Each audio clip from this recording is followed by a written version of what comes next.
3:20:20, keurig netjes. Erik Volbert van Ternat draafde dit jaar 12 marathons in 12 verschillende provincies.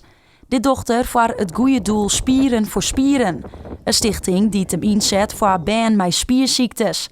Volbert begon in januari in Drenthe en eindigde zijn prestaties snijden in de provincie Friesland. Heerlijk, heerlijk. Hier scheurt eigenlijk het hele jaar al naar uit. Het was een uitdaging. Toen ik aan het begin van het jaar betocht, wist ik net zeker of ik het wang kon. Maar als ik hier nou sta en dat is gewoon lukt om 12 marathons te rennen, dat is gewoon een geweldig gevoel natuurlijk. Ik ben gewoon trots op mezelf dat ik deze prestatie leveren kon. De families die snijden grutsk langs de zijdlijnen te zien hoe het Erik zijn laatste marathon uitroen. Heel trots natuurlijk dat er dat toch alle dieren had en volhouden had. In het begin griepig was, dus dat was een beetje een lastige start. Maar dan toch steeds maar weer die hele marathon volbrengen. Ja, super trots op hem.